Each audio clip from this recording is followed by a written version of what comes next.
So welcome everyone. This is a nice crowd. I see many people I know, but some people I don't know. So I'll just take a second to orient you. Welcome to the Carter Institute of Journalism here at NYU.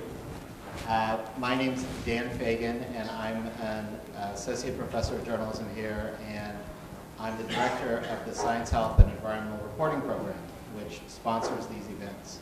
It's a master's level program that grants an MA in journalism and a certificate in science, health, and environmental reporting.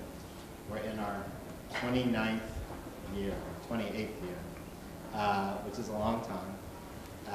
And we've seen a lot of changes in science journalism, and we've evolved right along with them. Because we're in New York, one of the things that we do is bring in a lot of people all the time.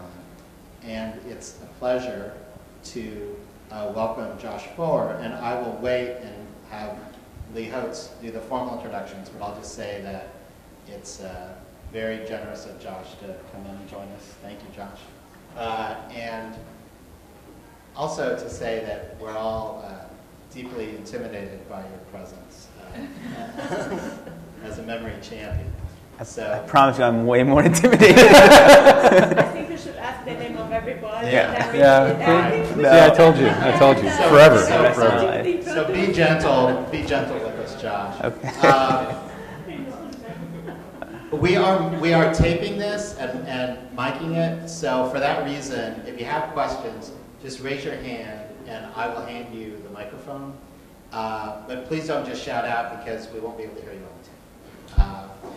So with that, I will introduce the host of our Inside Out events, now in our 5th year, and that is Lee Hotz. He's a distinguished writer in residence here at the Carter Institute, and he is also the science columnist for the Wall Street Journal and official friend of SHERP in a big way. And he does yeoman's work, not only hosting these events, but also organizing them, which is a lot of work. So Lee, welcome, and thank you very much. Thank you, Dan. Thank you. So all of you, welcome to what we call Inside Out. As Dan alluded, this is kind of a master class in which we invite the top American science writers working in the country today. We take an example of their work and we do our best to deconstruct it, to dissect it down to its elemental bits and pieces of craft with the cooperation of the journalist in question. I should say at the outset here that this is a conversation, not a lecture. Our guest and I are going to talk, and we hope that as things get rolling a little bit, you're going to join in the conversation too. So I encourage you to ask questions, I encourage you to interrupt, and I encourage you to overcome your microphone shyness and make sure that Dan hands you the mic so that we can capture your priceless words and your good questions. Otherwise, those who see this later will be a little baffled as to what we're talking about. Now, this spring in Inside Out, we've been talking about and exploring sort of the essence of science journalism. We've been looking at that strange process that happens when you get an idea for a story. How do you capture it? How do you turn it into the seed of an article? How do you grow that article, grow that idea first into a publishable piece, but then as we've been talking with our guests, into long-form journalism, into books. How do you evolve a book into a blog? We've been very fortunate earlier. We had Deborah Blum from the University of Wisconsin who was talking about her new book, The Poisoner's Handbook. Then just a week or so ago, we had Stephen Hall talking about his new book on wisdom. And tonight we're sort of going to explore that, I think, more directly, but in a special way. Normally we talk about a specific piece of work, but our guest this evening, Joshua Foer, is himself, I think, most of the time, the work in question. This is a journalist who of course, has distinguished himself as a conventional writer, working for the National Geographic, writing for the New York Times, as an essayist at Slate. He's just putting the finishing touches on a new book, Moonwalking with Einstein, which we will talk a little bit about this evening in some depth. But we're talking about a journalist who in the course of his writing has, for instance, prescribed himself Adderall so that he could do a first-person essay on the cognitive enhancing effects of various prescription performance drugs that are so wide in our culture these days. A fellow who, in the pursuit of an essay on memory and an interest in memory, actually entered the U.S. 2006 U.S. Memory Championships, and then I think not only to his surprise, but to everyone's surprise, he actually ended up being the 2006 U.S. Memory Champion. Although I think later in the World Championships, the Europeans took you down. Yes, but not the French. Not the French, all right. And just this past week was in Germany for Outside Magazine in a Speedo doing a first-person account on competitive water sliding. Sorry to give you that detail after just eating. But the point here is that this is a real exercise in participatory journalism, in I guess what these days we call full immersion reporting. It's not an uncommon thing. It harkens back to, I guess, the earliest traditions of journalism in which correspondents would assign themselves expeditions, go find Livingston in Africa or something like that, and then, in a kind of serial reportage, then tell their readers about their adventure, looking for the source of the Nile or whatever. And then a generation ago, certainly George Plimpton, who the founding editor of the Paris Review, suited himself up as a wannabe quarterback for the Detroit Lions and wrote a famous first-person participatory work called Paper Lion, which he kind of made himself the story in his. And this is now like pretty common, particularly now with online journalism has made us both our attitudes, our reactions, our perceptions very central to journalism, to our reporting. And one of the things I'd be interested in talking to you about as we get into this, the Knight Foundation, for instance, has started to fund a number of experiments in this area currently in Los Angeles right now. There's something called the Entryway Project, which is attracting a lot of attention, most of it not favorable, in which two journalists have decided to move in with a Hispanic family in MacArthur Park, and then as a kind of real-time evolving blog and photojournalistic process, document their encounter with the alien experience of being a Latino in the United States. And this has really enraged a lot of people. But what we're talking about here is a little purer, it seems to me, and a little more straightforward. And probably a little bit less important. And maybe less important, but perhaps less enraging, too, at the same time. So let me start our conversation simply by asking you how you got into this. Now, all of us here write in one way or another. We do the fly on the wall thing for long narrative pieces. Maybe we embed in a laboratory. Certainly people embed with combat regiments. But this is a little different, it seems to me. Yeah. So I hope this doesn't end the interview and get me kicked off the stage. But the fact is, I'm interested in these things not for the sake of journalism, but because I want to do interesting things. And only came to be calling myself a journalist because that was the most efficient way to go have the sorts of fun, exciting experiences that I wanted to have. So when I was coming out of school, I sort of looked around, and I knew that what I wanted to be doing was having a certain kind of experience, a certain quality of experience. Be able to go search for Livingston or whatever.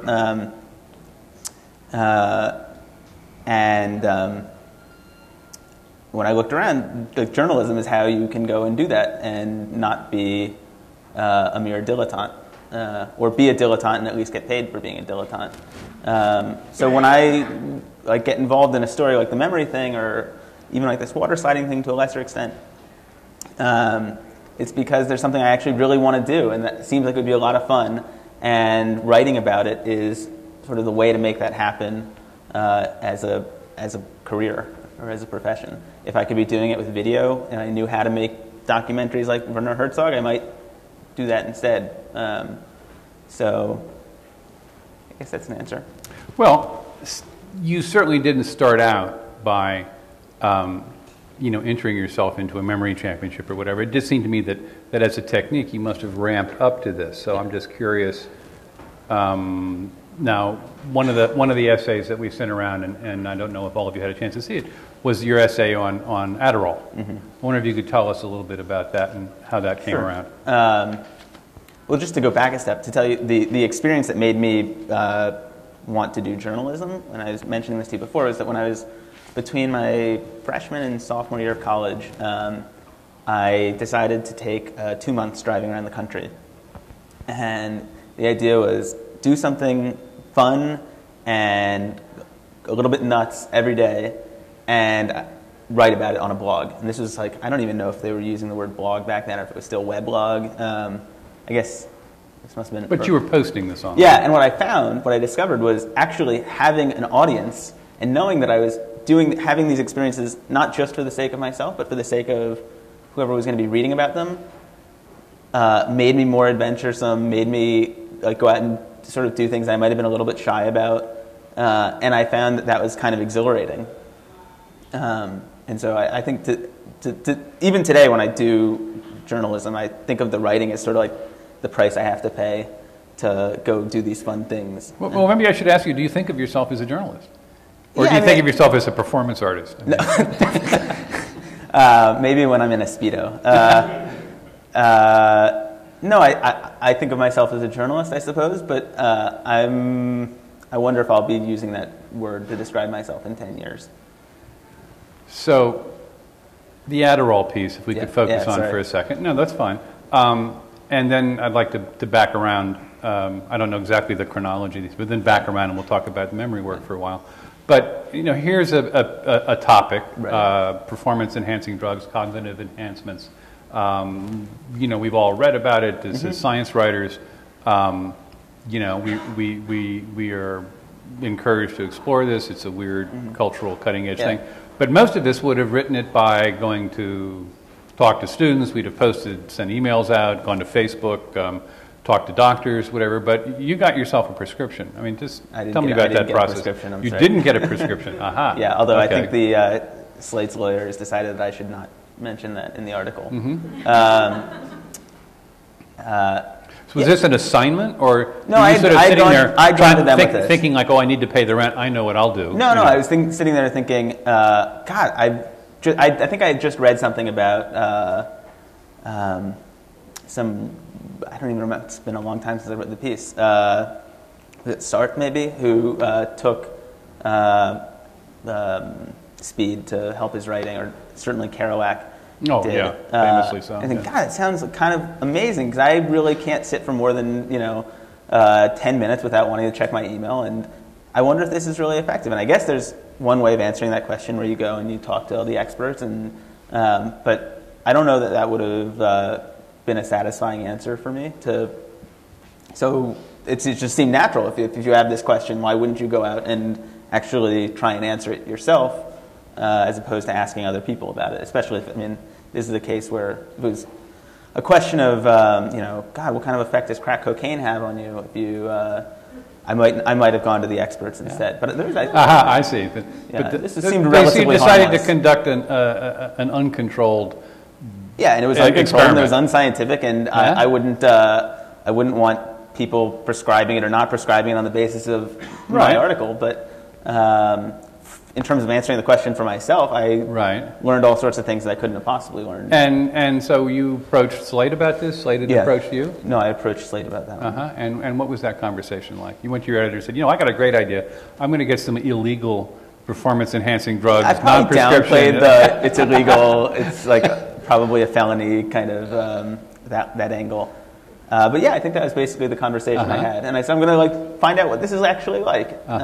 Which, by the way, 1 in 4 or 1 in 5 college students now report that they use either Adderall or Ritalin or one of these drugs for non-remedial purposes, for enhancement.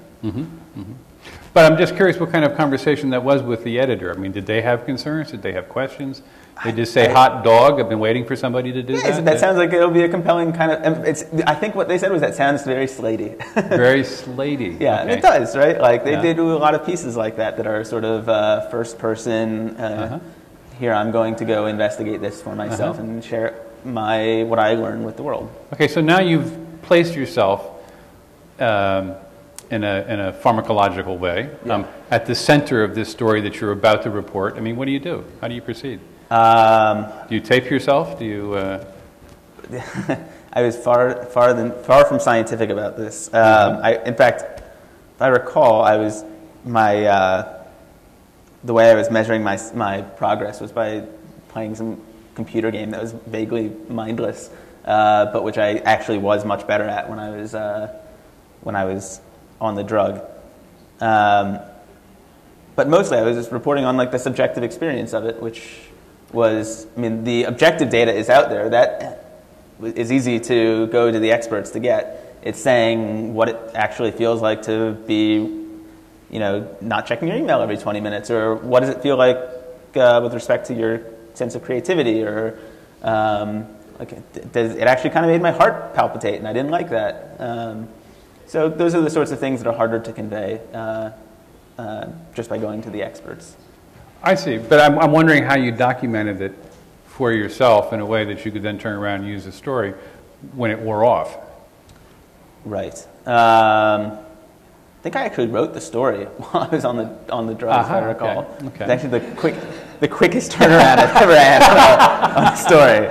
Yeah. It might have even made it into the story. So I guess that's the answer. I was sort of taking notes, but I wasn't particularly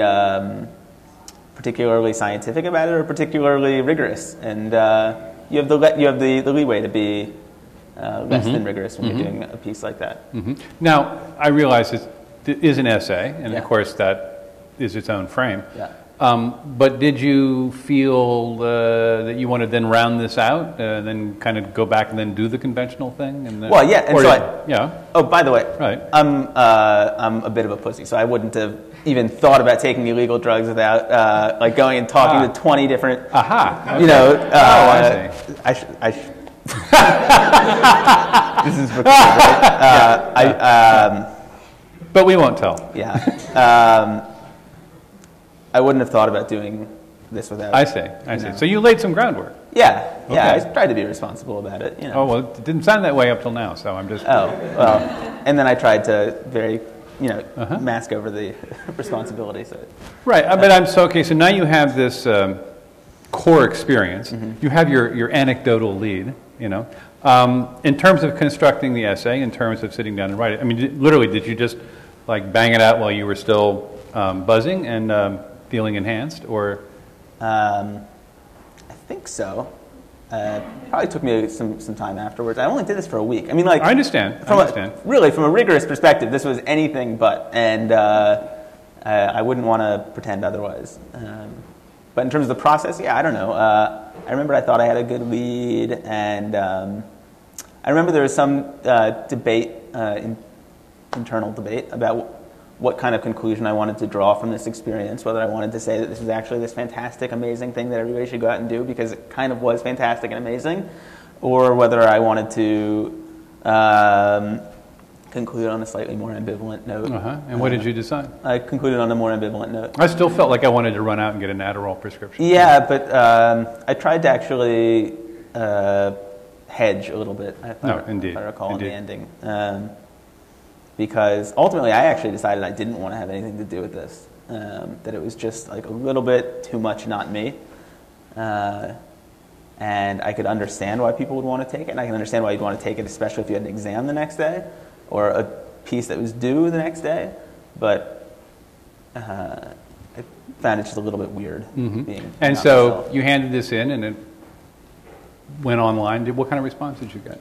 I got emails from people being like, thank you so much for that article. Now I'm going to go out and get illegal drugs. And that was a revelation. That surprised you? No, it probably shouldn't have surprised me. I think it might have at the time.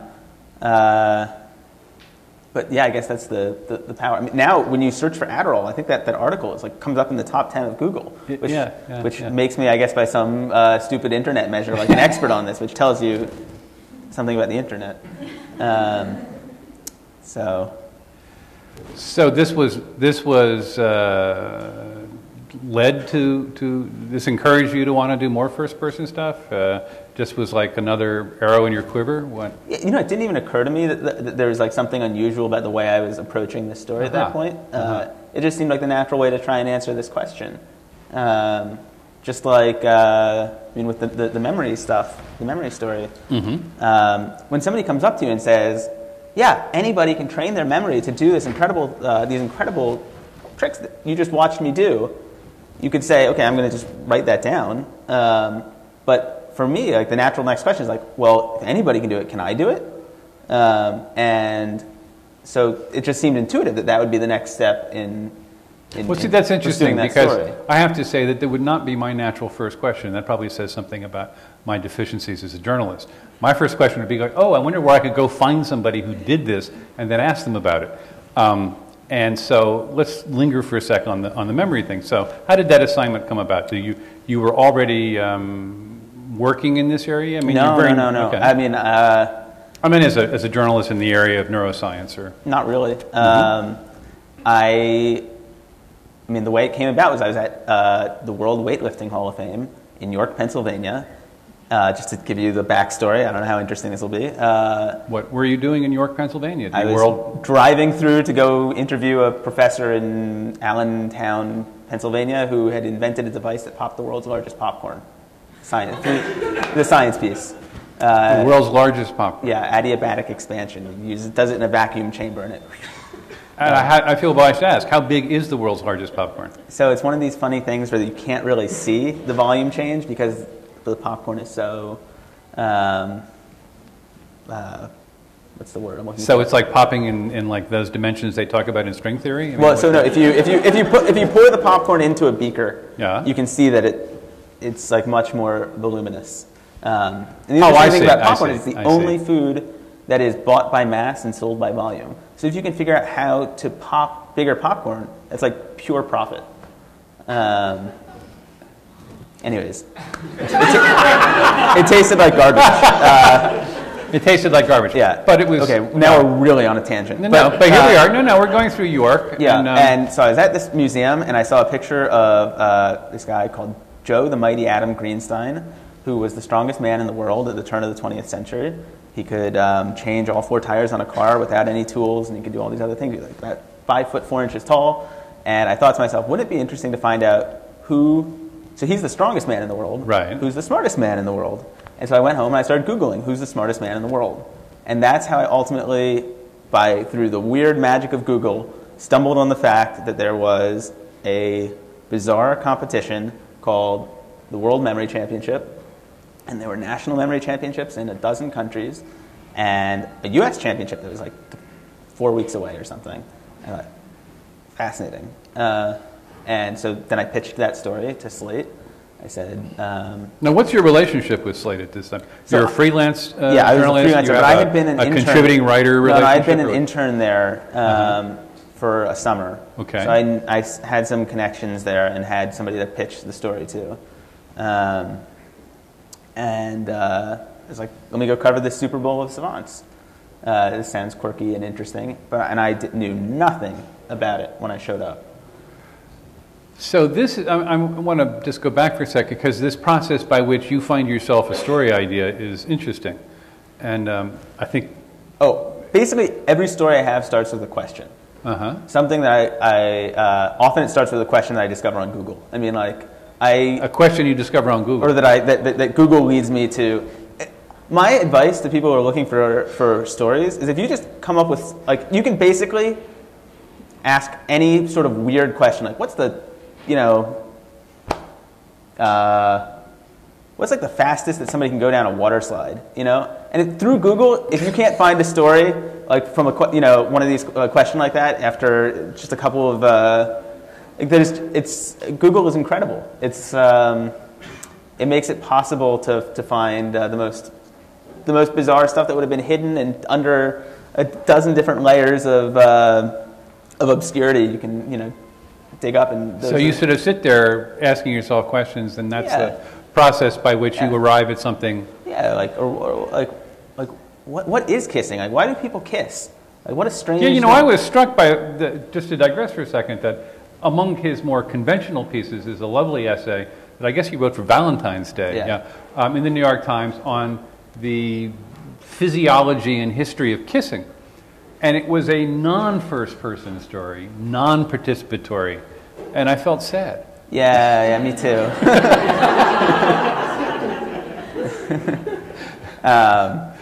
That would have been a weird one. But you were saying, so you're there asking these questions. You're interrogating the world through Google, and somehow this is then feeding back to you.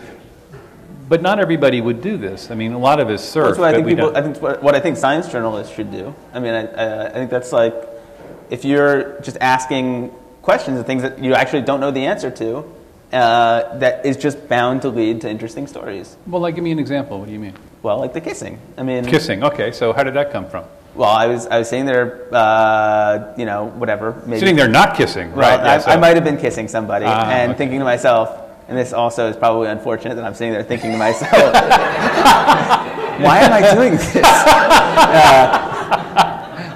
And it's like, God, if you just take a second to step back and say, the world is so profoundly weird. Like, what am I doing? It's that once you have that moment of, the world is so profoundly weird, what am I doing? Or what is this thing? For me, that's like the moment where I'm like, okay, I don't even know where this is going to go, but I bet it's going to be a good story. So you trust yourself? Yeah, I guess so. Now, you have a broader interest in the curious and the obscure, and you are, among other things, a co-founder of a website called the Atlas Obscura, right, in which you have now kind of made I don't know, what's not a hobby. I mean, it's more than that. I hope it'll be more than that. Yeah, so you do this a lot. You have a taste for the obscure. You have a taste for the quirky question.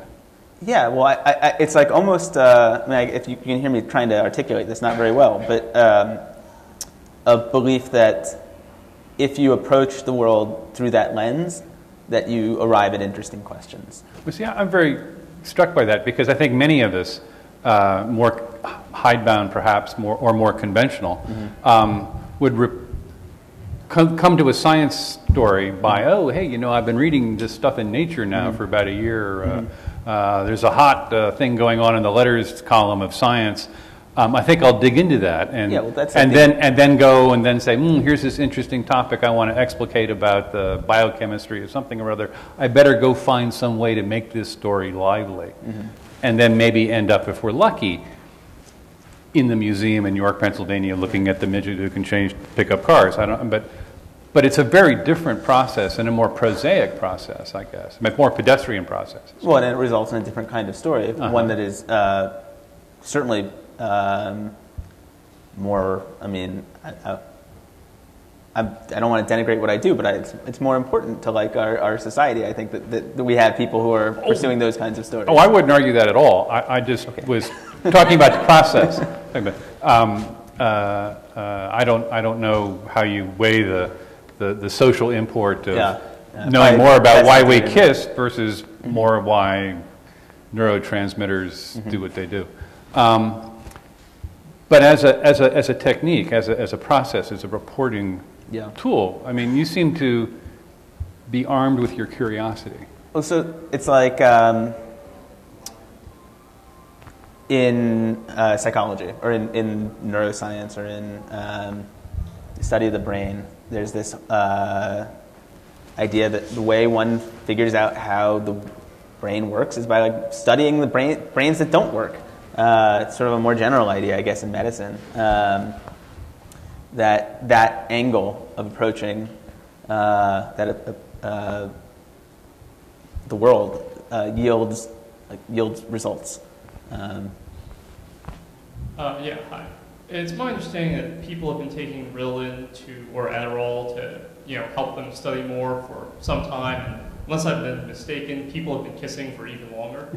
And I'm wondering how you go about finding a peg for these articles, because these don't seem particularly time sensitive.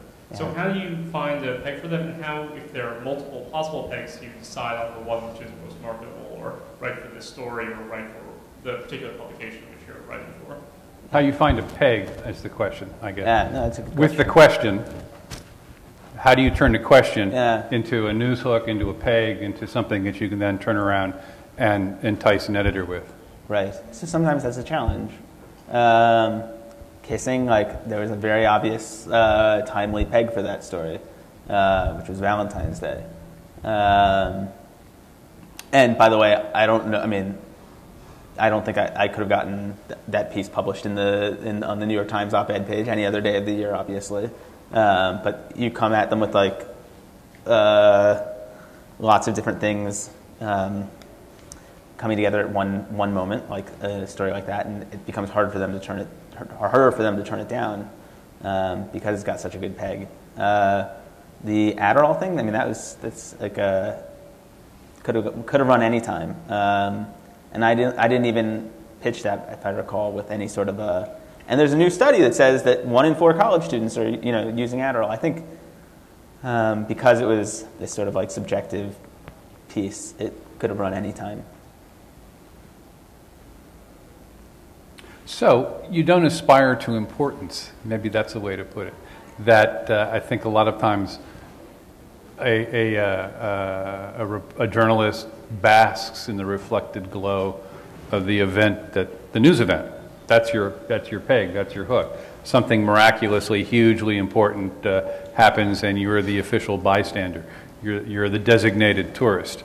But you were taking a very different path. Now, let's talk a little bit about the memory championships. We started to, but we strayed away for a little bit. So you got into that because you were in the museum, you had this idea, you went to Google, you had this question, excuse me. Didn't have an idea, you had a question. Came with a totally strange, weird, different answer. You went to Google. Yeah. And you wasted an afternoon, 5 minutes? Yeah, probably an hour or two, I don't know. An hour or two on Google, okay. And you went to you wiggled yourself an assignment. Yeah. And you went to these competitions. Tell me what happened. Right. So I went to the competition. I had done almost no research before showing up, and that is actually like a general principle that I try and follow, which is to no research. Minimal. Minimal research. I think it's important to be stupid when you show up to. Wow. We're so different. It sounds that way.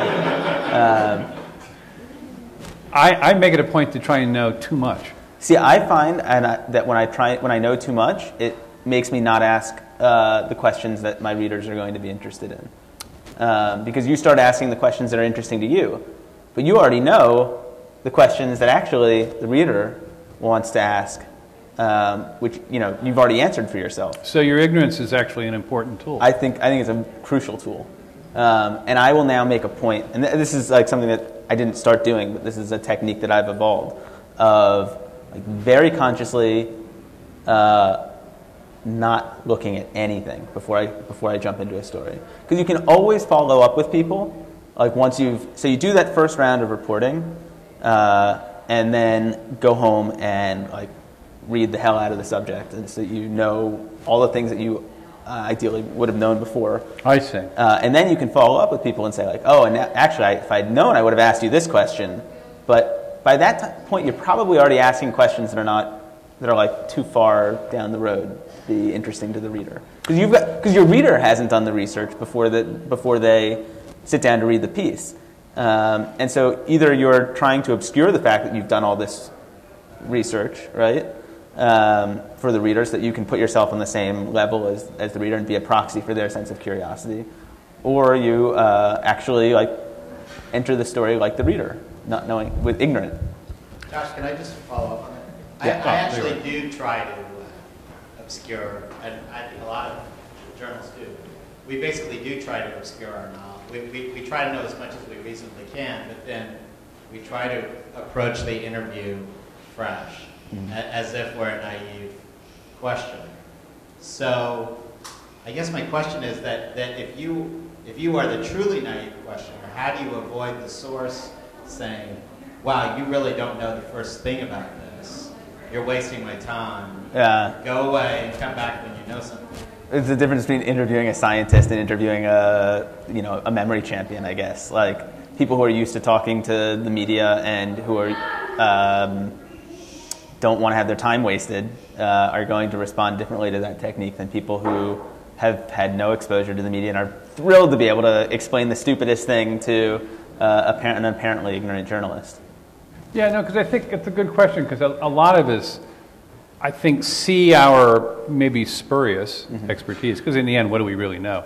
As a way of trying to achieve some comfort level with the person that we're talking with. Say, oh, well, I understand you. Yeah. I know where you're coming from. I can display it because here I know X. Yeah. And that will theoretically open them up. But what you're saying is that it's your blithe ignorance actually is the bait for the good conversation. Yeah, and I will, make a point of telling the person, I don't mean this as like an insult to you.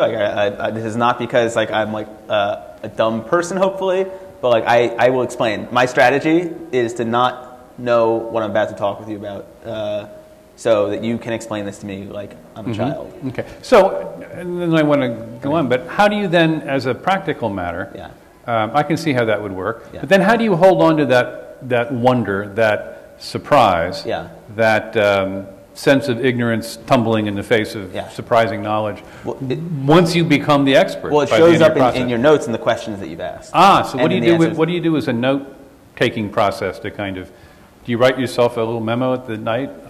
Boy, this morning I didn't know anything, and then this person told me. I suppose if I was like diligent about it, that's how that only Europeans kiss. Yeah. Oh my gosh. Yeah. No. Yeah. No, I suppose. I mean, that would be ideally if I was more responsible how I would do it.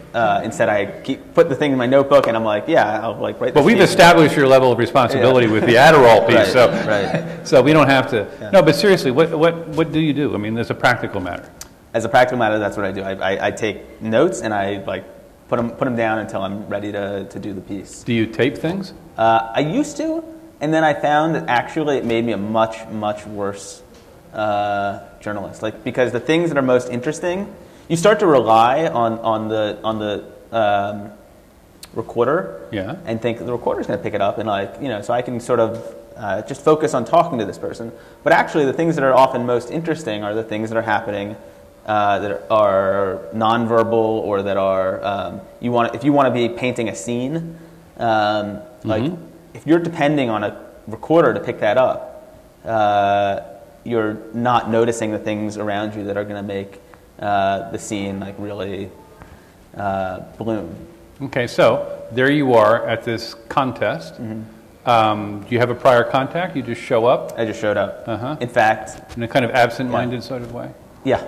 In fact, there was another reporter from Slate there. Oh, really? Yeah, that was all awkward. What happened? I was like, do you have an assignment? She was like, do you have an assignment? It turned out one of us had an assignment. It was me. She had counted on nobody else showing up at this bizarre contest.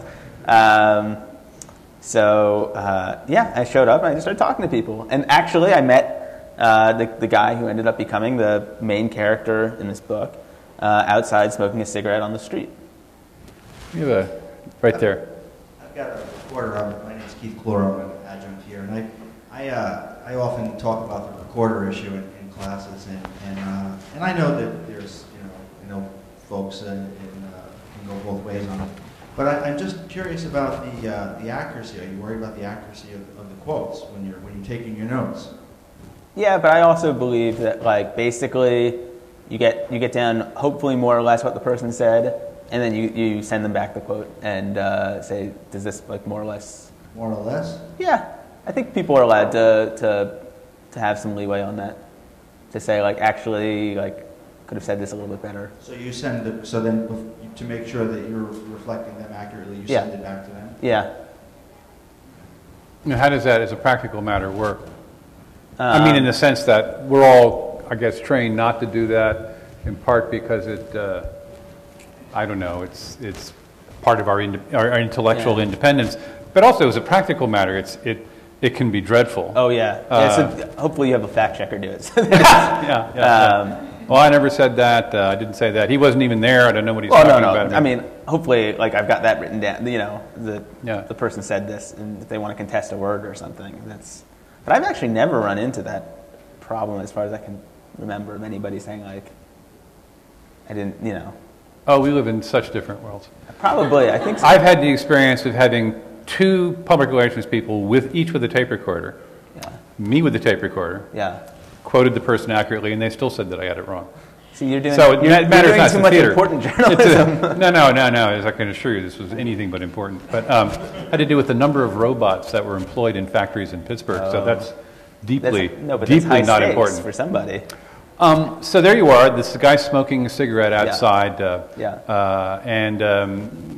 You just stop and ask for directions. What do you do? No. Seeing as you have no knowledge of the topic, I and never you don't know smoke. what. I never smoke cigarettes. Yeah. Except when I go on assignments, I will bring a pack of cigarettes because I find that is like the easiest way to get people talking, especially if you're going to like Europe where people actually still smoke cigarettes. So wait, you just sort of stand there and go, cigarette? No, but I see a guy smoking a cigarette. I'm like, all right, I'm gonna like suck it up and go smoke a cigarette. Even though I hate it, it makes me cough and I feel like a fool. Because then it's you and this person. You're standing outside, and what else are you gonna do except start chit chatting? And then it turns out about how badly you smoke. I mean, what? Well, yeah. It turns out this guy is fantastically interesting, and like immediately I can see that there's a connection and that there is the potential for a really interesting story. And this guy is telling me about his research, where he's getting a PhD in cognitive blah blah blah, trying to make people feel like their hands are 10 times larger than they actually are. And I'm starting to think this guy's incredible. And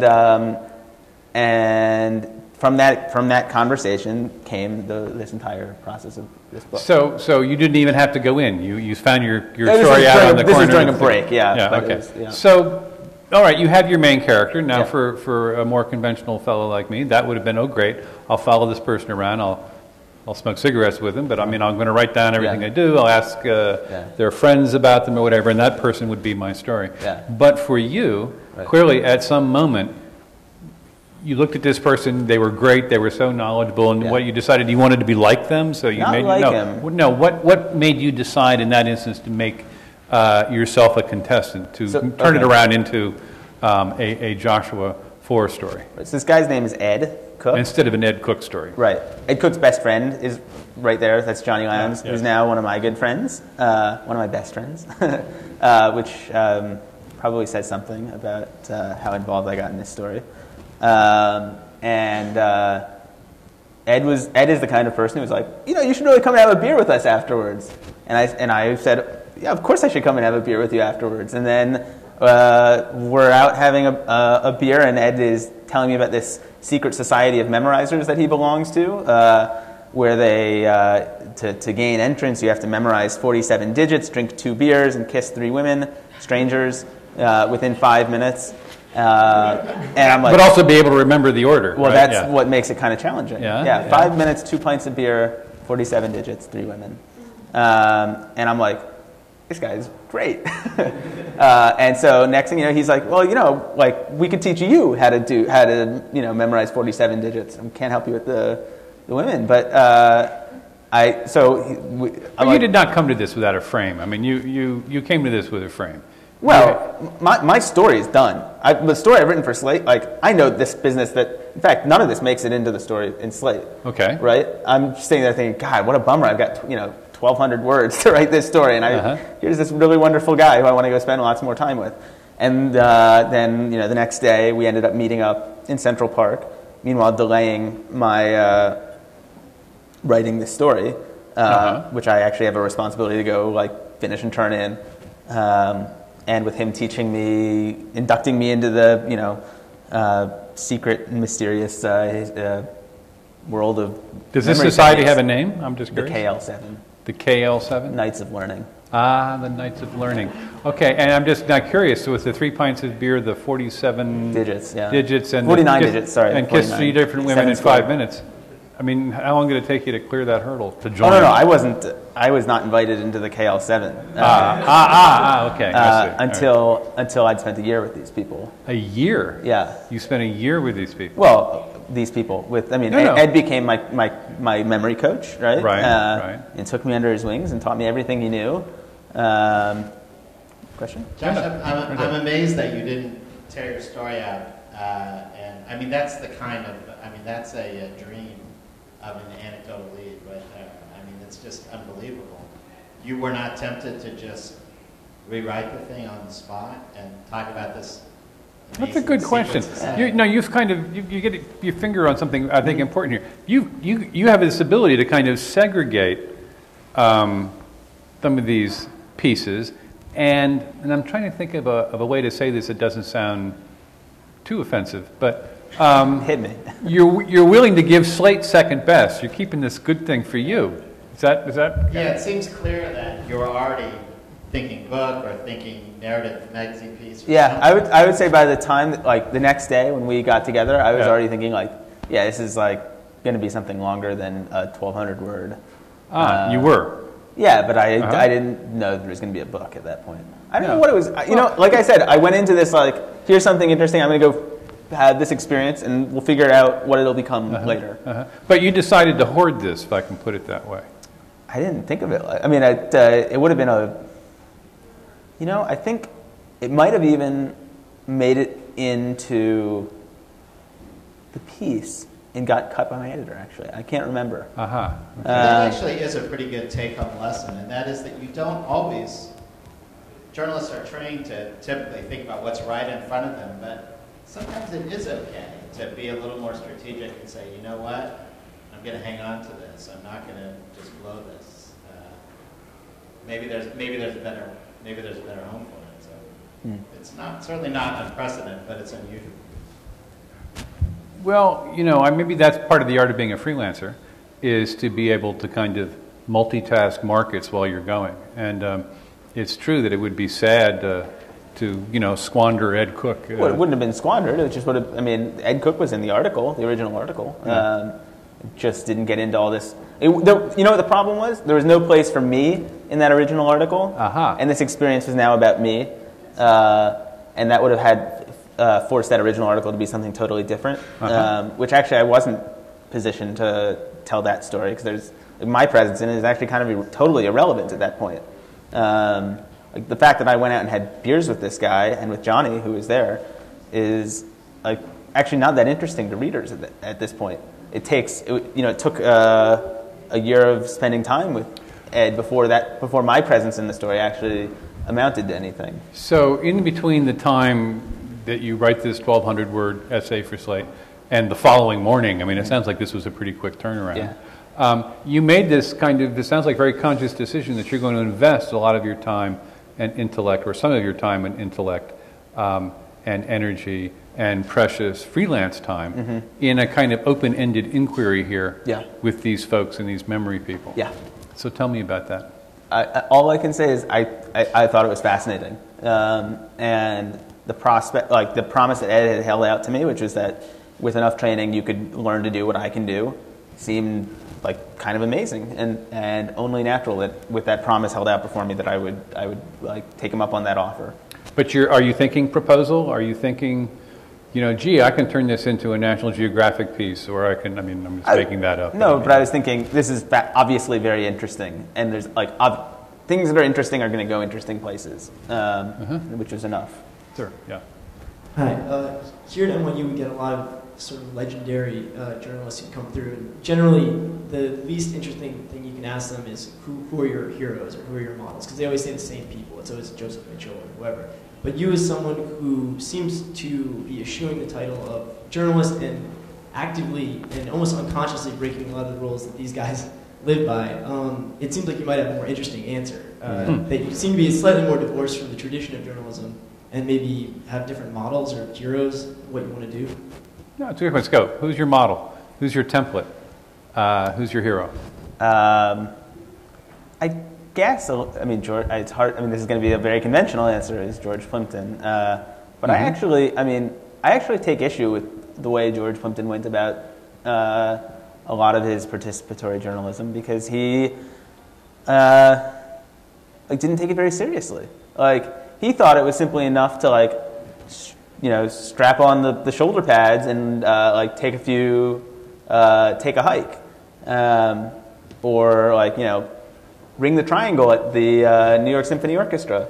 And like he can pull it off because he's such a incredibly winning voice, and you want to follow him to the ends of the earth, whatever he's going to be doing. But as like actual participation, it always, so many of his pieces feel like well, where's the effort? Like actually, I want to see you like really try and become a Detroit Lion, not sort of make this joke about it.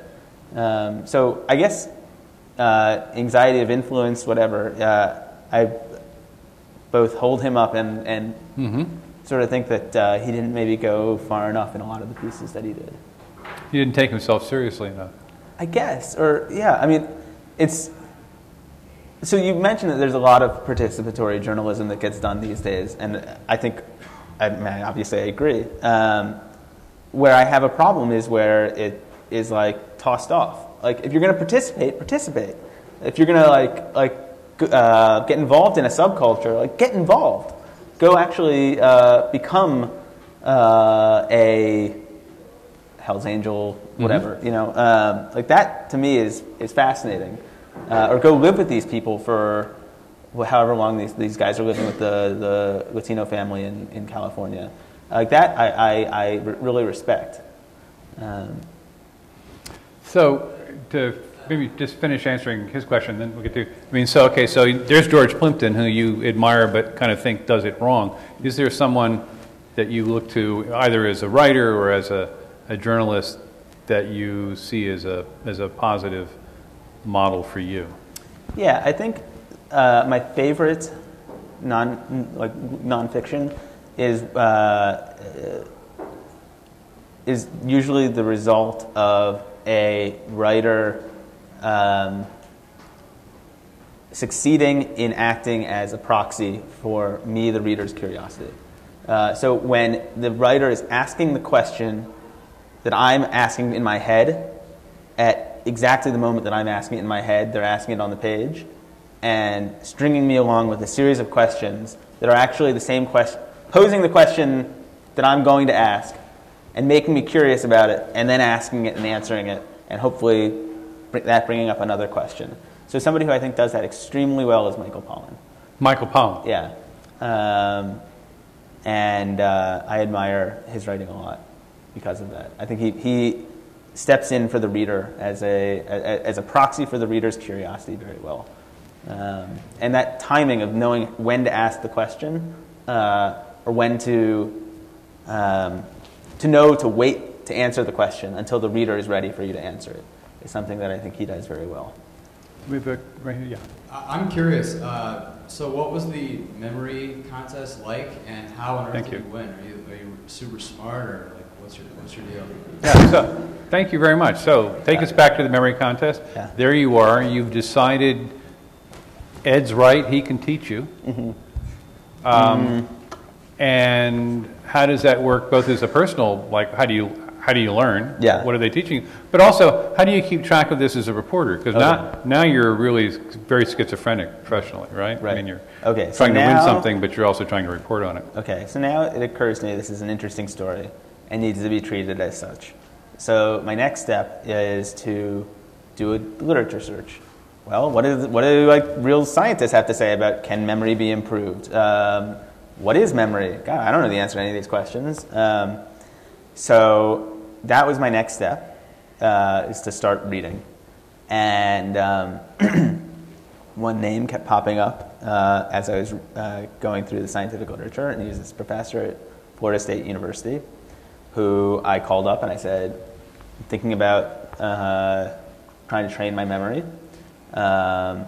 He said, awesome, you should come down and get tested by me before you start. If you're serious about doing this, let's get some baseline measurements and find out whether you actually, what happens to your memory.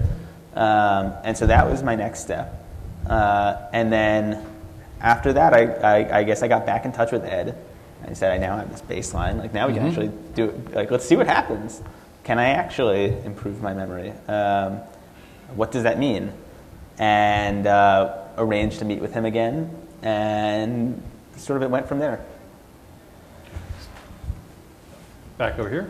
Yeah, first time, long time. I was wondering, it seems like a lot of work you're doing for free. How much Thank are you. Yeah. How much are you, what percentage of the actual participation are you willing to commit to before you know you're actually going to get paid for it? Yeah. So I was living with my parents at this time. Yeah? And So no rent? What? No rent? No rent, no food money. Yeah. So I guess it's not everybody can swing that. And basically, I was only able to move out of my parents' place when I got this turned into a book. I mean, you guys all know it's very hard to do freelancing. So I guess that was a compromise, although it didn't register as a compromise at the time. Living with your parents? Or? I like my parents. They're really super people. I'd like to live with your parents. Yeah. No, but I think it's a key question. I hadn't even thought to frame it as a question like that, but of course you're right. Yeah, like, actually this could have gone nowhere, and yes, I would be maybe I would have ended up becoming the U.S. memory champion either way, and maybe there would have never been a story about it, and then I would have been like, Okay, so what are you and Ed doing? Oh, well. I mean, literally. I mean, what? I was coming to visit him he lives in Oxford. I was coming to visit him in Oxford, and we went together to a couple different national memory contests. Which Oxford? Oh, Oxford, England. Yeah. Okay, so here's the answer, actually. What I did was, the next step was I figured out what another story that I could pitch that would get me to Oxford, England was.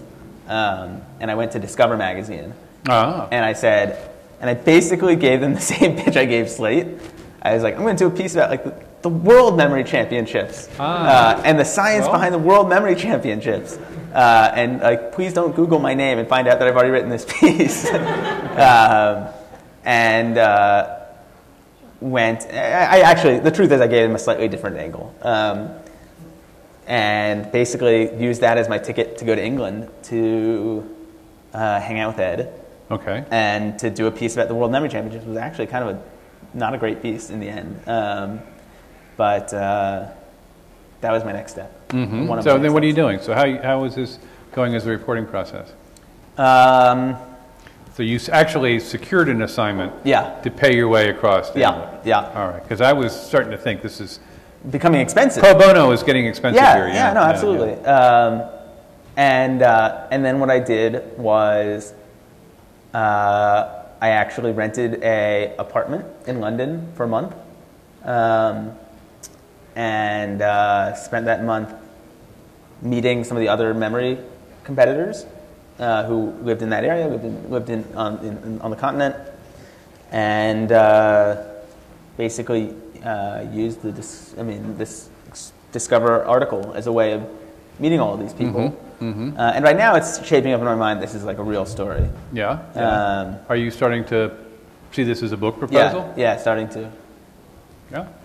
So how long did you have to practice, every day? Yeah. How long, and if you still practice, or if you forgot about it, and how is your memory now? Yeah, so I did this, had this incredible experience, and then decided I was going to hang up my cleats and not do it ever again. So I could have gone and defended my title, right, as the U.S. memory champion, and thought about it, God, I know I could do better than I memorized a deck of cards in a minute and 40 seconds. I bet I could do it in a minute and 30 if I just went back and, but thought, actually, this is where it's no longer, I'm in this for the experience. Now I'm in this because I have a vested interest in this as a storyteller, and the story needs to have a beginning, a middle, and an end.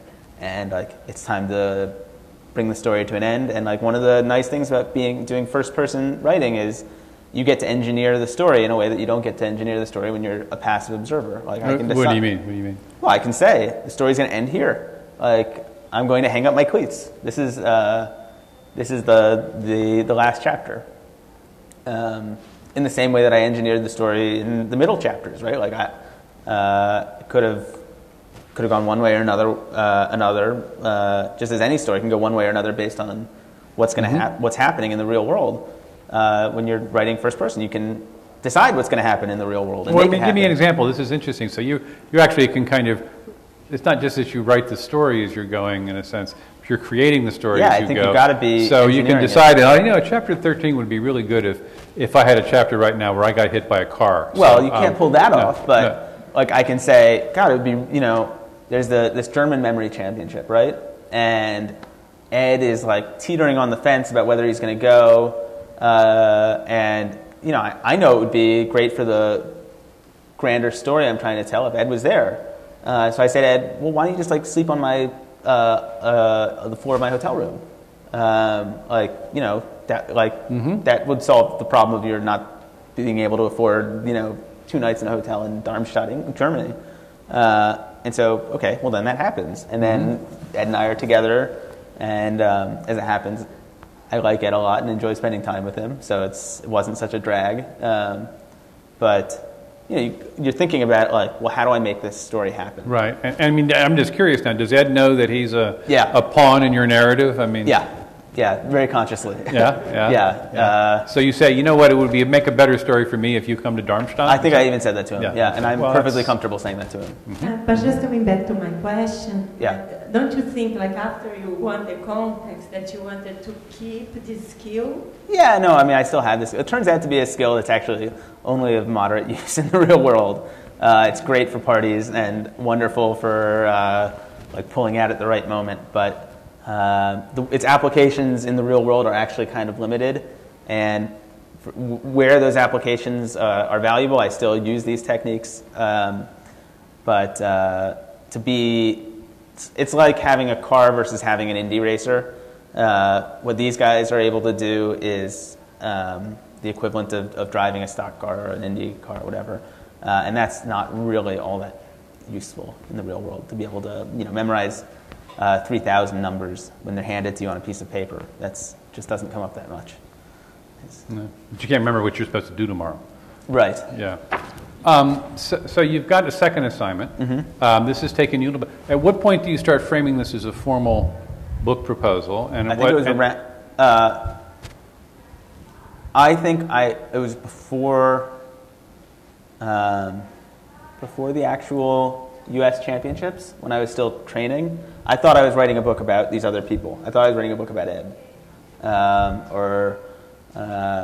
there's also this guy Ben Pridmore, Gunter Karsten, Johnny knows all of them.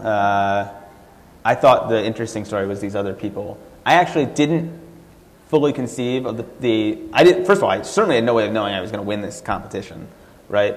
In fact, my original conception was, if I'm going to tell this longer story, probably my competing is going to be sort of an afterthought. Like it's going to be the afterword to the story. So when I went to the World Championships, I was there to write about these other people. Right. And I had given them, I mean, this is a kind of an interesting repertorial dilemma. How do you report on this world where everything is happening internally? Well, yeah. How do you report on this world in which everything is happening internally? So my solution was to give the 6 guys that I wanted to follow tape recorders and ask them after each event, speak into the tape recorder and tell me what was going through your head, like what you did, how you did it, sort of what you were thinking about the other competitors. And I had in mind a sort of like levels of the game that John McPhee short essay-ish, book-ish thing, where it was about Arthur Ashe and can't remember whatever. And he had them watching a game on TV and basically telling the story of the game as it was unfolding. And I was thinking, that would be really interesting to like hear what these memory champions are thinking about. And actually, it turned out that was a loser idea. That was going to be why? Because it sounds great, actually. Yeah, and then I was really pleased with the idea too. And then I went and listened to the tape, and it was like dreadfully boring. Which is probably part of the reason that I felt that article I did for Discover about that championship ended up not being all that successful. But so at that point, I was still thinking the story is about these other guys. And I'm meanwhile training my memory. Almost as much because I want to understand how they do it as because I'm thinking I'm going to go and try and win the U.S. Memory Championship. It was only, I would say, 2 or 3 months before when I'm looking at my practice scores and like realizing I've actually become kind of obsessed with this and I'm getting kind of good at it. and that like actually I'm almost doing as well as the guys who won this contest last year. And if I just kind of put in a little bit more time, I bet you I could actually have a chance at really doing well. That the story started to shift in my head, and these other guys started to become less important in the story. And did their attitudes toward you as a journalist change when you became a competitor with them, as opposed to cheerleader? Did they all sort of embraced me I think they saw that I shared a common goal with them, which was to bring their world to light and to share what they do with people. And insofar as I was actually training my memory and doing the things that they were doing, that was evidence to them that I was like not just a fly on the wall, but somebody who actually cared about what they were trying to do. Oh, thank you. I'm sorry. I have a question. So I'm trying to understand what was the goal of these people. What was your goal when you were trying to compete in this competition? What is the prize? What do you get from this? What is the prize? Well, you get to put it on your business card. Not too much more than that. I mean, why do people compete in anything? No, there's a trophy. Come on. There was an awesome, kitschy, trophy this big with a gold hand with silver nail polish, brandishing a royal flush. It was definitely a good thing to have on the mantle. But I mean, no, the goal was like, this is fascinating, and I. Yeah, no. By this point, when I'm like realizing that I'm actually getting quite good at it, I'm already thinking about this in terms of how it's going to like turn into a book. So you're thinking, what will really work now is if I make myself the character and I go for the competition, and this becomes the life or death struggle. That didn't Joshua, even occur to me what until he's doing. after I remember sitting there up there on the stage after I won, saying, "Oh shit, this story that I thought I was telling is no longer the story that I can tell." And like actually, I remember saying to myself, like, obviously this is a great thing for the story, and it's going to be a much better story because of it. But like, I have to rethink like how I'm approaching this, and thinking like, boy, that's going to really change things. And thinking like it would have been better if I had known that was what I was getting into when I started. I would have engineered the story differently. There are things I would have done that I hadn't done. I would have like ensured that I had spent much more time with Ed, for example. I would have done more like scientific testing on my own brain, right? I would have, instead of just going to see this one guy in Florida and promising him I'd come back after a year was up, I'd have gone and met a lot more of these characters, these scientists. And some of that I was able to backfill. I was just going to say, you could still do this. Yeah, and some of it I did backfill. And you went back to this fellow and had your memory tested again? Yeah, afterwards. Was there... Lee. Oh, I'm sorry. You forgive me. The lights are a little hard to figure out where the mic is. Question, but at what point did you sell this book? That's what we were getting to, yeah. Because it's a big payday. You said you had like a semi-successful Discover story, which I can't imagine they paid you all that much for. And you rent an apartment in London, and you're. You can rent an apartment in London in a house with 6 other people. Okay, but like when did you sell the book? Like, after I won the championships. So this is, of course, the question, because for the last X number of years, you've been Joshua Foer, who got the enormous book advance for the subject. It's all one word, Yeah, I know. And I'm sure that it then creates a lot of pressure in terms of the writing of this project, which would be interesting to hear about. But let's walk through that process. So there you are on the stage. You've won this thing. You've wrapped yourself around this big gaudy trophy, and you're thinking, "Oh, I have a different story now." Yeah. You sit down and write a book proposal. Yeah. Do you have an agent already? Yeah. And what do you tell your agent, and what do you two do? How did your agent react when you won? That's a good question. She's pretty psyched. Pretty psyched, huh? Yeah. I don't really remember the let's see. I don't know. Sat down and wrote it. It took forever. I like went through 24 drafts. 24 drafts of the book proposal. Yeah, probably as many drafts of the book proposal as of the book. You know, it's like that's just the nature of like, you know. No, tell us about it. We don't know. Yeah, that's like it's its own art form, I guess. I'm trying to concisely convey why a topic is going to be exciting, and so I worked pretty hard at that. Hold on one second. Yeah.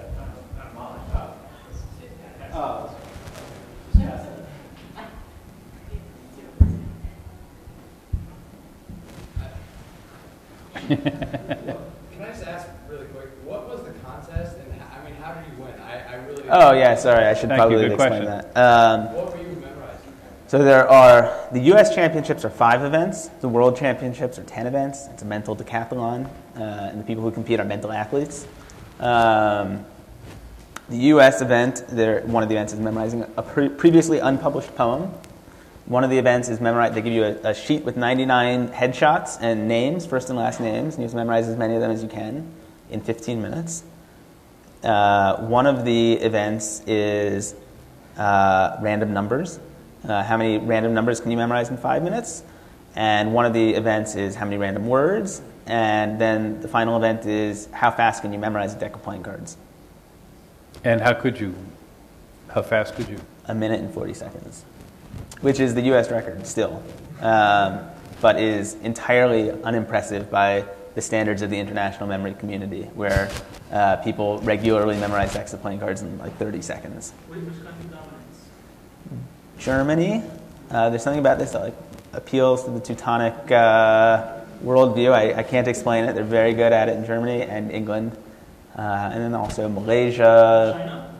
China is an up-and-coming juggernaut. In fact, I think some young Chinese mnemonists just set some crazy record in the last couple months. So they will be very good. I think one of the upcoming world championships is going to be in China.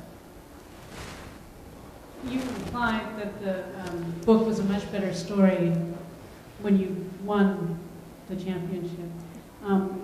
How much more do you think the advance was, winning the championship versus if you had not won? I don't know. In terms of the chronology of the book proposal, so you said you sold out the book after the championship, but you were training for a year? I think I was seeing that it was going to be a book, or at least something of long, something long form, like something more than 1,200 words. So you didn't have a proposal written, but you had a story laid out in your head that didn't involve you being a yes. So, or that involved me doing this as an afterward kind of thing.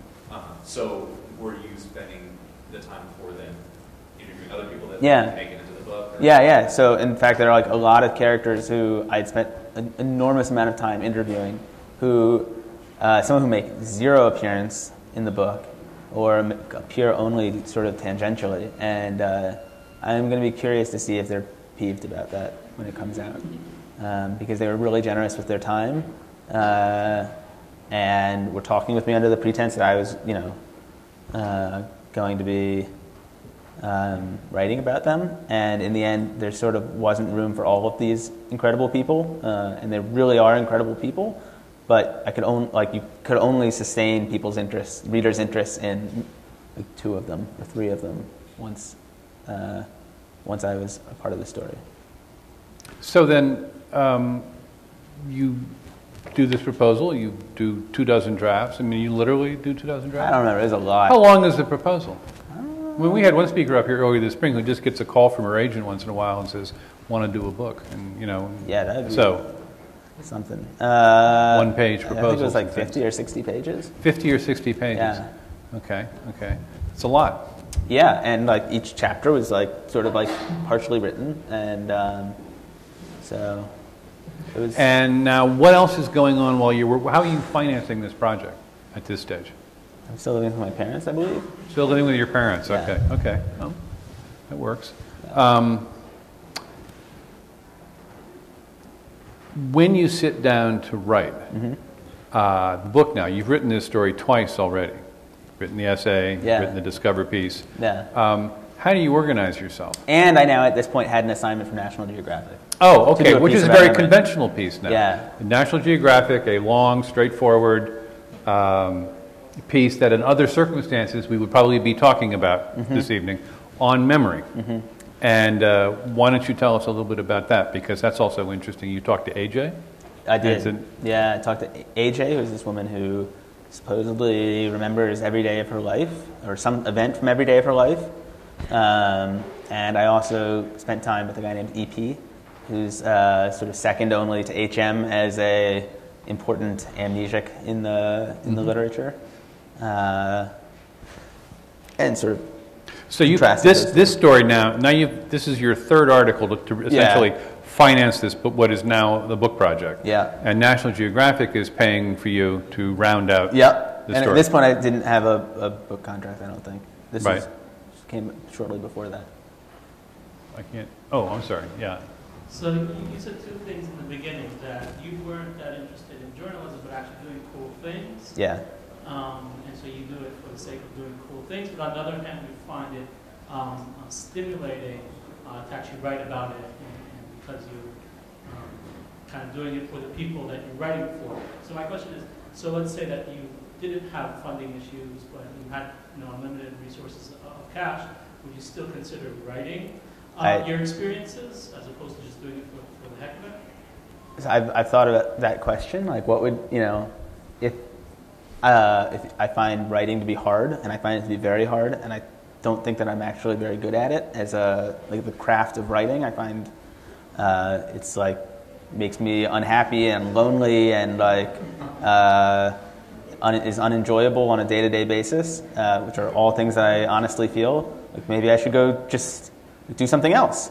But it's still the case that I think as the best spur to finding stories and telling them in both telling them in the sense of how I'm structuring the story, right, like the engineering of it, that knowing that at the end of the day you have to tell somebody else about it is a very strong motivator to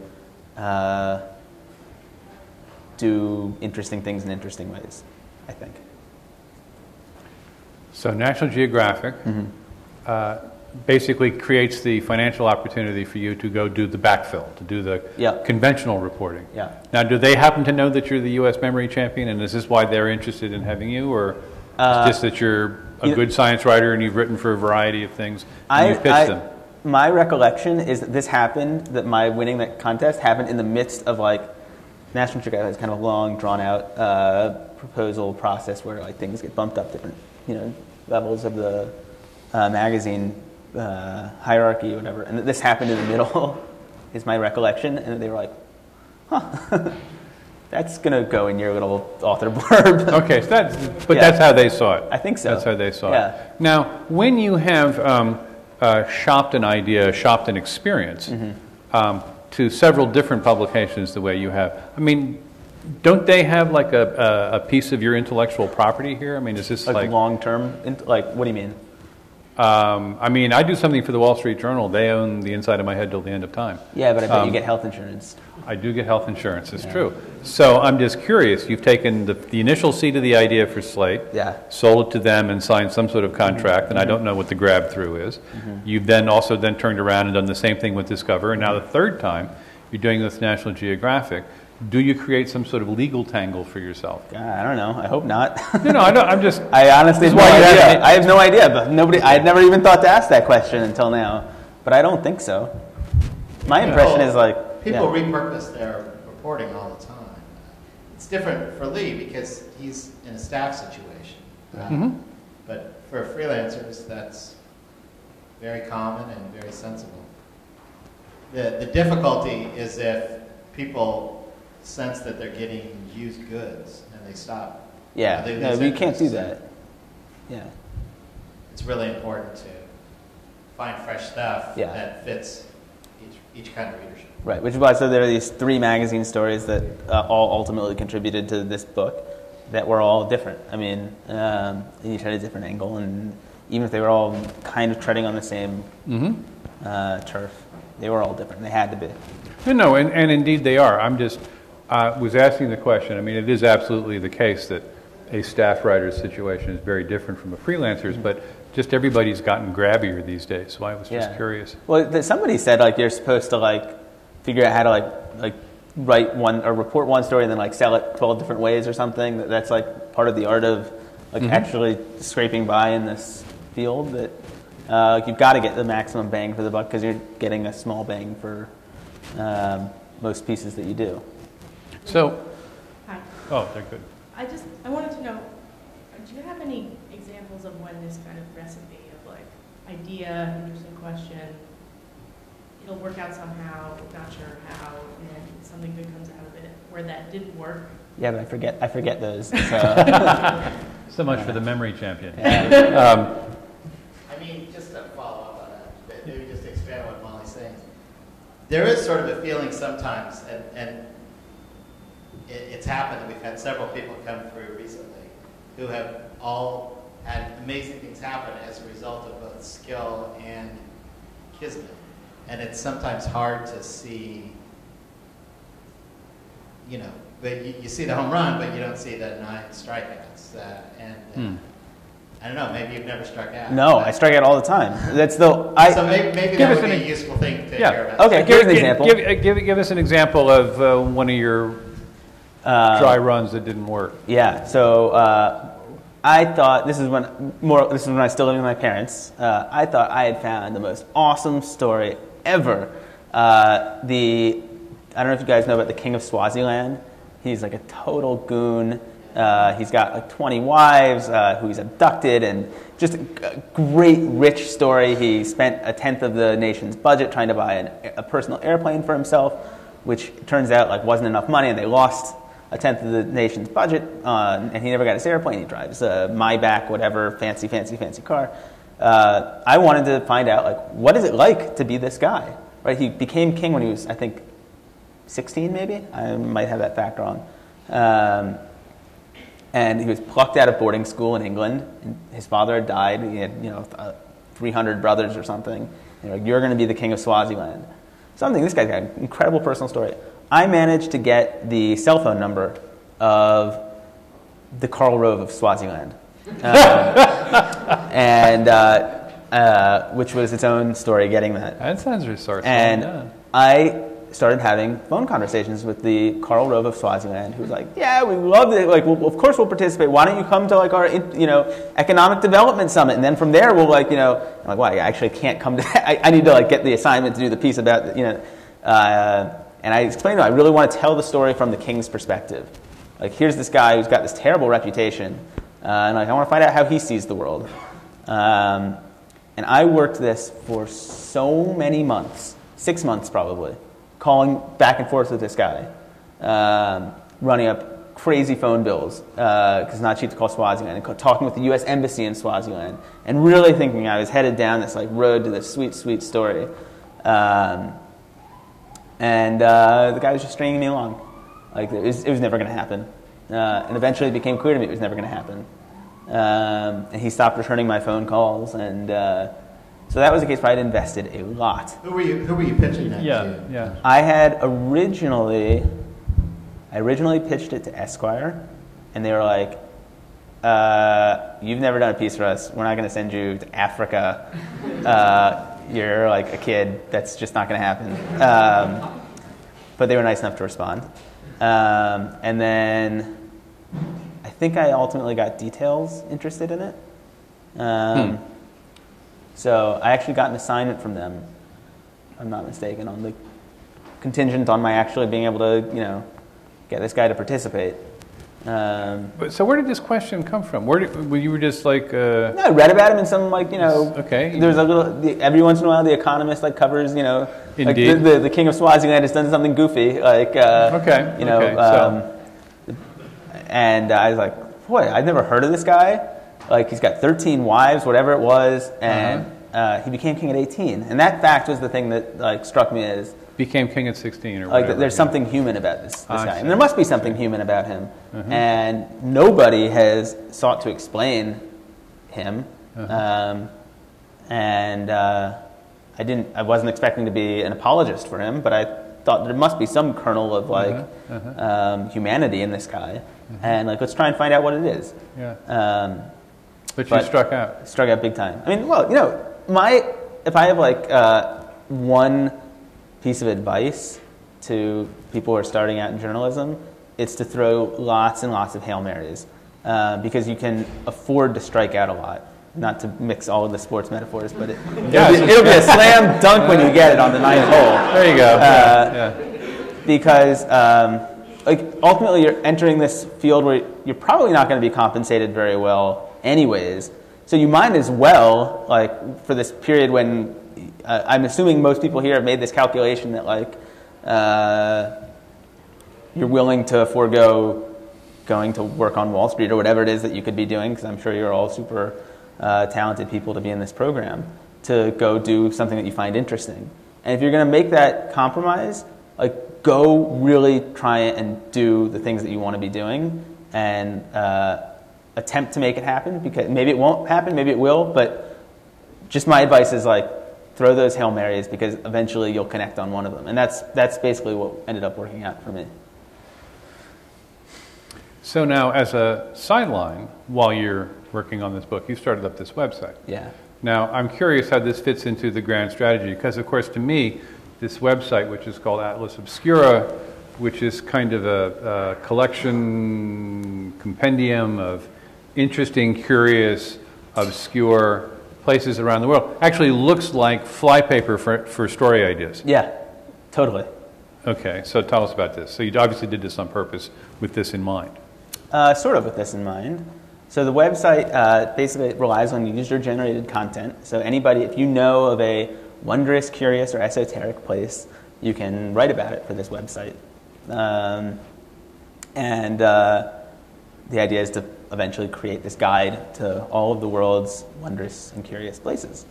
And part of, like, obviously, this is sort of, as you said, flypaper for the sorts of stories that I find interesting. And I mean, I look at what people are uploading every day, and I'm like, man, that would be a good story. That would be a good story. That would be a good story. But ultimately, I think part of why I'm doing this is that an assumption that because of what I was saying earlier, that I find writing like kind of tedious, kind of lonely, kind of hard, that I wanted to be exploring these things with other people. And so I have a partner who I work with and a whole team of people now who've sort of bubbled up and gotten involved in this. And I think ultimately it's not there yet, but my goal is to build this website into something that can serve as a platform for doing the kinds of exploration that I want to do in the future. I'm sorry, I'm not quite clear, and maybe you can help us understand a little bit more. When you say build it into a platform, you mean this will be, your publication online with advertising and click-through metered subscription rates or whatever it is we all end up doing? I don't know how it's going to work exactly, but Or is this just simply going to be a filtering catch pond for you to come up with new obscure ideas? I think ultimately it will be a way for me, and not just for me, but for other people who are involved with this project, including users, and I don't know how it's going to work exactly, but to actually go and have the sorts of experiences that I'm talking about, and not have to do them as an article for Slate, but to be able to do them as something. I don't know whether it'll be a video or an article or what, but for Atlas Obscura. So you're sort of turning yourself into a publisher. Yeah, I mean, I think that's what everybody's going to be doing eventually, and so if I think it makes sense to start, if you can zero in on what it is that excites you, to start developing your own platform to support that. Because I mean, you look around at what's happening with magazines; it's harder and harder to get assignments. There are more and more people competing for fewer and fewer pages. The people who are going to be able to do the things that they want to do are going to be the people who have platforms from which to do it. But this is not just about me. It's about, hopefully building up a community of people around this idea. And I'm perfectly happy to have it not just be me going out and telling these stories, but having other people involved as well. So where are you with the book? Basically done. Basically done means what? Means there's still some copy editing and stuff left to do. Copy editing and stuff. You actually have an editor? Yeah. Is it the same one you started out with? A different one. Different one.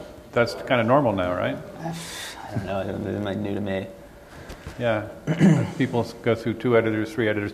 I'm told agents are the new island of stability in publishing. But, are you already got something rolling in the background? Are you working on a different project now? I mean, I know the website is taking up your time, but... Yeah, the website doesn't take up too much of my time right now, fortunately. But hopefully it'll take up more and more.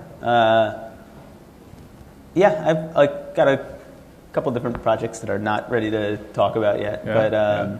I don't know if they'll be books or something else, but things that I've found that I think are very interesting and worth pursuing further that may manifest themselves that will manifest themselves in some way. I just haven't figured out quite what yet. Maybe it'll be a book. I don't know. Can't imagine sitting down and doing another book right now, though. I think most people feel that at the particular point in the process that you're in. Are you... I'm just trying to understand now, is the kind of the last thing I wanted to ask you about is during the book writing process itself, which has been going on for the last 18 months, 2 years? What? 2 years, yeah. 2 years. It's a long time. Tell you me still about living it. with your parents? No, I got married. There you go. You got married. You have bills. You have rent to pay. Yeah. Right. Yeah. Life has moved on. Yeah. So how are you juggling with other assignments while you're writing a book? Or your advance was very healthy. You were lucky enough to sell film rights. Yes. Mm-hmm. Is that sustaining you? Well, sustaining me financially, yes, but I found focusing on one project to be very hard. Focusing on one project is very hard. So what do you do? How does that? So I took other assignments. So, like what? Like doing other pieces for National Geographic, I had the luxury of being able to turn down things that I thought weren't interesting, and only doing things that were interesting, which is an incredible luxury, and which I'm very grateful for. Okay. Josh, did you get any pressure from your publisher or even your agent early on to market it somehow as I improved my memory and here's a story, but you can improve your memory too? That's a very good question about how to frame this. Your story could be pitched different ways, and in our self-help culture. Yeah. Right. It's obviously going to be predominantly narrative, but is it going to have that sort of subtitle that suggests? I actually don't know what the subtitle is going to be yet. It wouldn't surprise me if it had something to do you can. I don't know. I have no idea actually how it's going to be packaged. Well, how about the actual content? Could you get away with that based on the content? It would be. You could probably get away with it, but I've tried to very much steer away from that direct. I mean, I'm, if you can't tell, a little bit skeptical about, more than a little bit skeptical about this whole experience I had, and I think that comes through probably to my detriment, or to the detriment of the book in the book. Someday you can read it and tell me I'm right. Right, or wrong. but the advance itself, because it was such a large advance, it creates a certain, the transaction between the author and the publisher is a little bit different when there's a significant amount of money, right? And I'm wondering whether you have felt some pressure to write the book in a particular way. Nope, none. That's great. And they're happy with the MS as it. I hope so. Yeah, I think so. Yeah, great. But you also said that you don't find it useful. Hold on. Wait for the mic, please. No, it's inconvenient, but it helps. It helps. Well, Thank just you. to continue what you were discussing, just that you just said that you don't find it useful in everyday life, so maybe you wouldn't feel comfortable, writing a book that convincing people, hey, buy my book because it's going to be helpful for you. No, I think it is helpful. I mean, you'll have to read it. I think the argument is a little bit complicated, but definitely these techniques have use. But I don't suffer from not practicing training my memory every day anymore. I have a question. Maybe you could give an example what kind of questions you were asked in this kind of competition. Yeah, so you'd be given a poem and asked to memorize the poem. Would be an example. And does it help to memorize, for example, No, I am not yet at the point where I can not only throw away the tape recorder, but the note. I don't think maybe Truman Capote can get away with that, but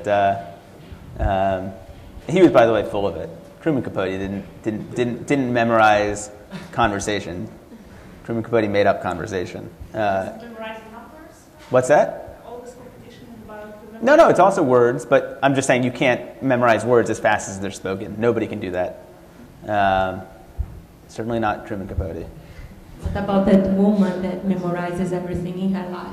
Yeah, so she's complicated. One of the problems is a lot of what's written about these sorts of extraordinary memory feats is like a little bit hyperbolic. And I would say I think in that case, even the scientists were like a little bit overexcited about it. And in other cases where people have top scientists, very famous scientists, have written about, studied people with extraordinary memories, have been a little bit too credulous. And I think there was a case of that in the AJ story. I actually decided not to include AJ in my book. So that maybe tells you something. But was she able to memorize a whole conversation? Or No. It was just the facts? No, nobody can do that. Yeah. In fact, she just remembered things about herself, right? That's right. Well, no. Also objective. I mean, she could tell you. I asked her what happened on such and such date in 1982, and she, remembered that Lech Walesa was installed as the premier of Poland or whatever. I don't, Yeah. So I guess the last thing I wanted to ask about was just, we were kind of joking at the beginning. Okay, you've just come back from Germany doing an assignment for Outside, which involved you as a participant in a national water slide competition, which involved snaking down a 160-meter course at 90 miles an hour or whatever. Not quite. But yeah. 90 meters. We can say it was 90 miles an hour. 90 miles an hour. Anyway. So is this your niche now? Joshua Foer, participatory journalist, second generation, George Plimpton. I have a crazy idea. Let's get Josh to do it. Is that now your place in our journalistic ecology? I doubt it. I don't know. Maybe. It's certainly. It's nice to have a formula that you can follow. That certainly makes things easier. But. It wouldn't surprise me if I get involved in something else in like a personal way moving forward. In fact, the things that I have in mind are things that like actually would involve me going out and doing things myself more than just being an observer. But I don't know how many goofy competitions I can enter and do well in before that sort of becomes a little bit played out. Well, to conclude, you actually did pretty well in the water slide competition, right? Yeah, I can. Would you share that with us? What? So after training with the world champion water slider for 3 days, I came in second in the German national water sliding championship. But I was in the welterweight category because I weighed less than 70 kilograms. So I wasn't competing with the big boys. And they all went much faster than me. Were you wearing a high-tech Speedo? They've done experiments with all sorts of high-tech swimwear. I'm not kidding. And they have determined that nothing is faster than human skin. So I was wearing a Speedo with showing a lot of skin. That's a good question. I did not. Some of the other competitors did. There was a conversation about the Brazilian, which we decided was going to be a little bit too much. It'd be too deep of a participation in this story. Maybe this is too much detail, but when I was in Germany, the water slide, people would hike their bathing suits up. Yes, I may have done that. Is that a professional technique? Yes. Yeah, for speed. Yeah. Okay. Yeah. Just checking. Yeah. Okay. Well, they're terrible photographs. I don't know. It just didn't even occur to me that if you're going to write an article about participating in a water sliding championship where you have to wear Speedos and that there's going to be a photographer there, that the result of that is that there's going to be a photograph of you in Speedos. So I don't know how that's going to be negotiated with my editor now. Was this before or after you got married? after I'd let it all go. That's you know? Yeah. Well, as far as a participatory journalism exercise, I'm particularly thankful that you chose to participate with us this evening. And it's been wonderful, and I appreciate your good humor about our questions and about our curiosity about the craft and mechanics of putting yourself at the center of these things. And so thank you very, very much. Thank you. This is a really nice honor. Thank you.